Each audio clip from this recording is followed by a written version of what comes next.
안녕하세요. 오늘은 시장을 끌어올리는 세력들에 대해서 이야기 한번 해보도록 하겠습니다.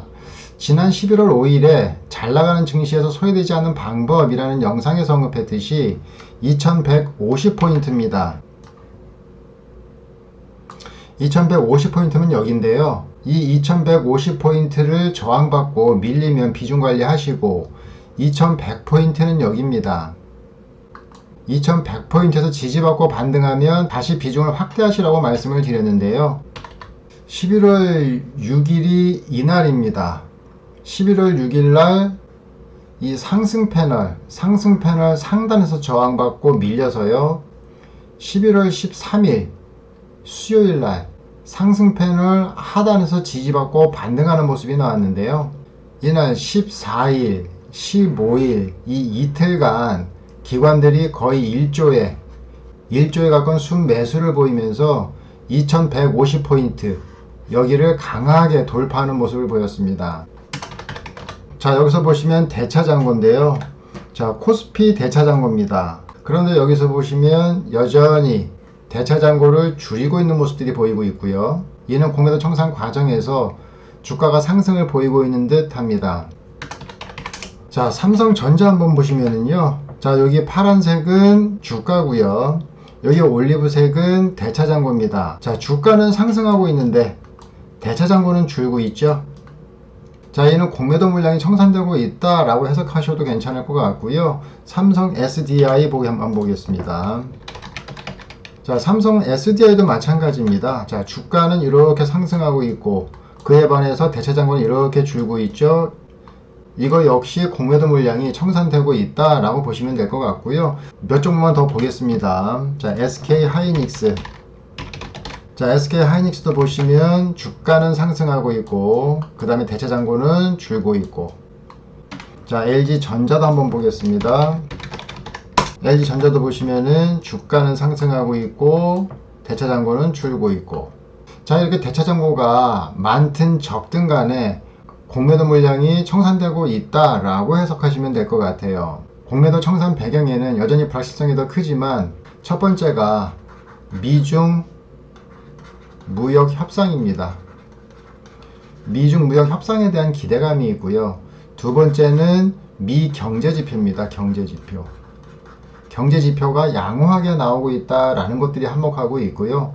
어제는 북측이 미국의 다음 달 협상을 제안한 것도 증시 상승에 추가적인 모멘텀으로 작용할지 지켜봐야 할 것 같습니다. 자, 그럼 2150포인트를 뚫은 세력은 누구인지 그리고 무엇을 샀는지 알아보도록 하겠습니다. 자, 여기서 보시면은요. 기관이 7858억을 샀고요. 자, 그 다음에 그 중에서도 금융투자가 5733억을 샀습니다. 그 다음에 연기금이 2274억을 샀는데요. 기관의 7858억 중에 금융투자와 연기금이 거의 다 샀다라고 보셔도 될 것 같습니다. 업종으로 보시면은요. 자, 업종에 보시면은 대형주입니다. 대형주 쪽으로 기관들의 수급이 7135억이 들어왔어요. 그러면 7858억 중에 대형주로 7135억의 자금이 들어왔다는 얘기고요. 그 중에서도 금융투자가 5315억, 연기금이 1893억을 순매수를 했습니다. 거의 기관들이 대형주 위주로 매수를 했다라고 보시면 될 것 같고요. 그럼 대형주 중에서도 전기전자를 보시면은요. 전기전자에 3626억이 지금 순매수로 되어 있죠. 그러면 7858억 중에 거의 반을 전기전자로 매수했다라고 보시면 될 것 같고요. 또 금융투자가 2332억 순매수했고요. 연기금이 1195억을 순매수했습니다. 그래서 총 3527억을 순매수를 했는데요. 자, 이것은 기관들의 전체 매수 중에 2분의 1에 해당하는 자금이죠. 그래서 15일 금요일날 기관들이 거의 7858억을 순매수하면서 반은 전기 전자에서 담았다라고 보시면 될 것 같고요. 그 이외에도 보시면 금융 쪽으로도 자금이 들어왔는데요. 금융 쪽도 보시면은 금융 투자에서 1123억, 연기금에서 146억을 담았고요. 이 금융 중에서도 보험 쪽으로 보시면 금융투자가 630억, 연기금이 73억을 남았습니다. 그래서 금융 쪽으로도 거의 1000억대가 넘는 자금이 투입이 됐는데요. 그 중에서 보험 쪽으로 좀 더 많은 자금이 몰렸다라고 보시면 될 것 같고요. 화학도 한번 보겠습니다. 자, 화학도 보시면 금융투자에서 490억, 연기금에서 140억을 순매수했고요. 자동차주들이 몰려있는 운송장비도 한번 보겠습니다.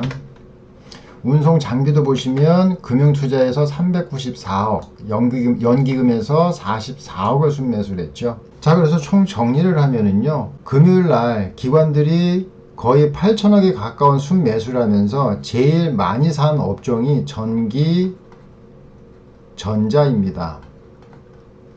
자, 그 다음으로 많이 자금이 투입된 곳이 금융이고요. 금융 중에서도 보험 쪽으로 자금이 조금 쏠렸다라고 보시면 될 것 같고요. 자, 세 번째가 화학 업종으로 자금이 좀 몰렸고요. 자, 네 번째가 운송 장비입니다. 운송 장비 쪽으로는 여러분이 흔히 알고 있는 뭐 현대차라든지 기아차라든지 쌍용차라든지, 자, 차에 관련된 또는 차 부품에 관련된 종목들이 몰려 있다라고 보시면 될 것 같아요. 그럼 전기 전자업종 중에서 어떠한 종목으로 자금이 쏠렸는지 한번 확인해 보도록 하겠습니다.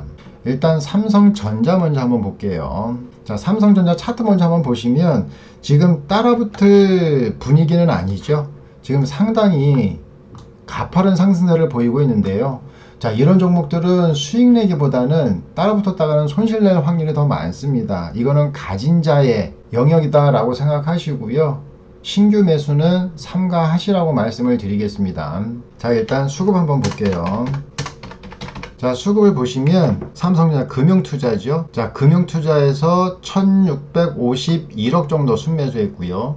자, 연기금입니다. 연기금에서 664억 정도를 순매수를 했네요. 그럼 삼성전자 쪽으로만 해도 거의 한 2200억 정도가 몰렸다라고 보시면 되겠죠.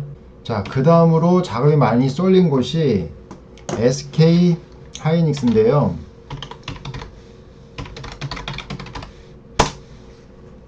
SK 하이닉스도 보시면 금융투자에서 321억 정도 순매수했고요. 연기금이 111억 순매수했고요. 삼성 SDI도 한번 보겠습니다.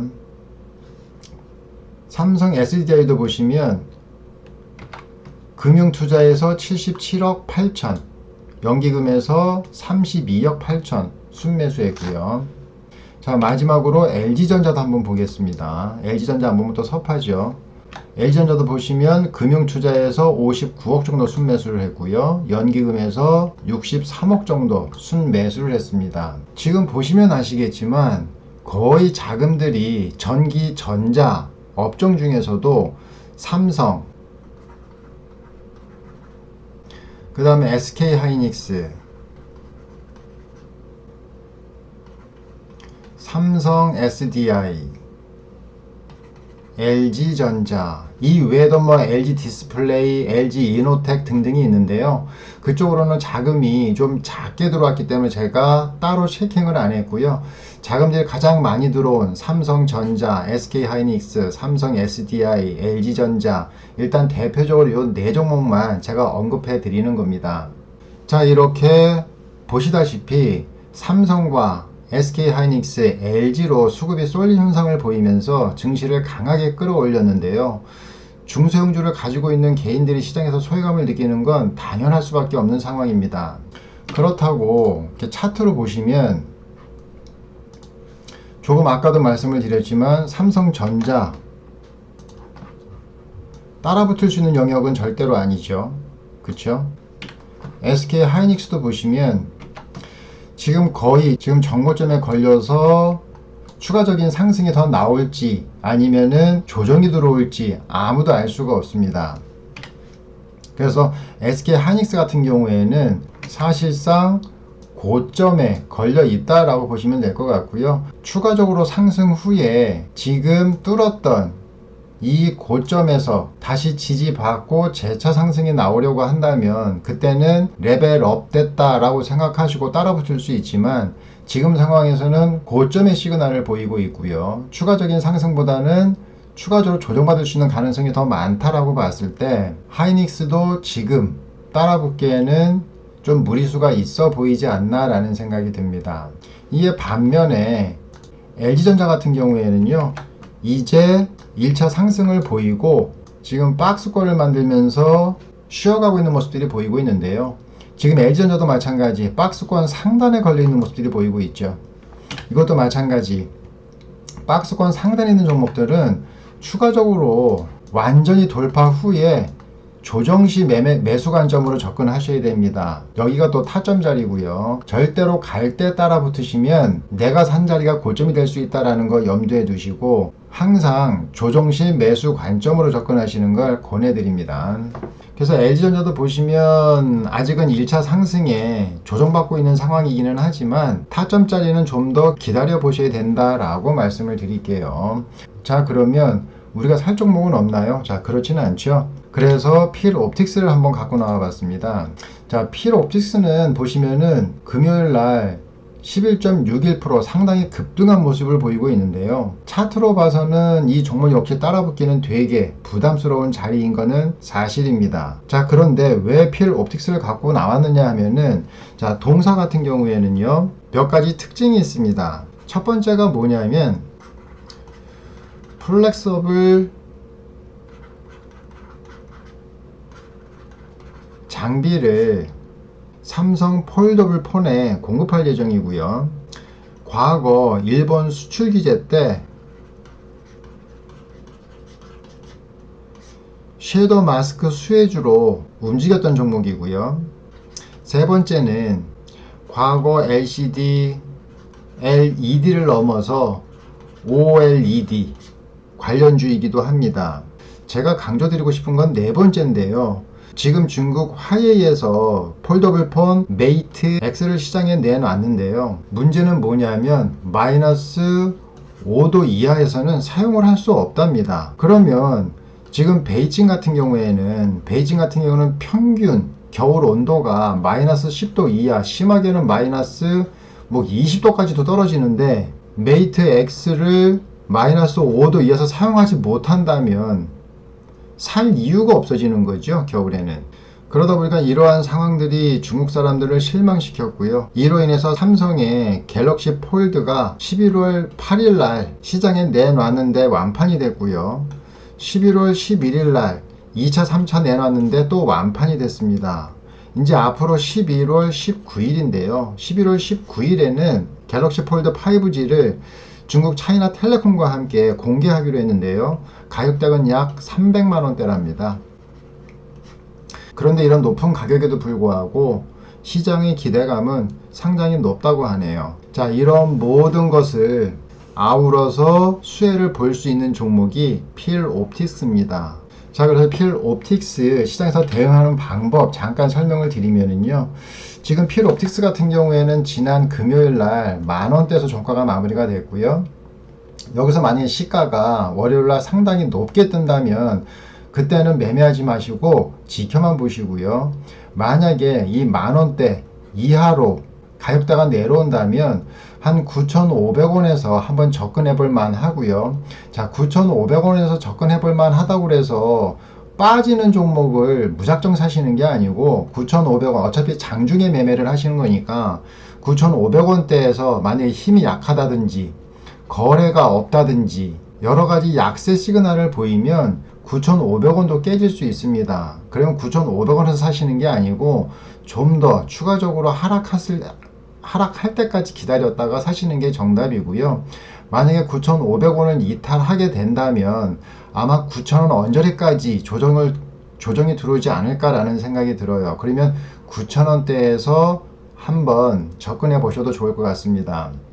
자, 그래서 필옵틱스 같은 경우에는 전일 종가 대비해서 매매가 가능하지만 여기는 약간 고수들의 영역인 것 같고요.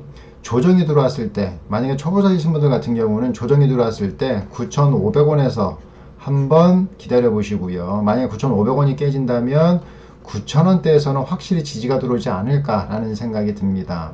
그리고 추후적으로 기관들하고 외국인들이 강하게 들어오면서 이 종목을 끌어올렸기 때문에 외국인과 기관들의 수급도 살펴보셔야 되는데요. 자, 수급 상황 한번 보고 마치도록 하겠습니다. 자, 수급을 한번 보도록 하겠습니다. 수급 보시면 외국인이 25억을 샀고요. 그 다음에 기관이 10억을 샀습니다.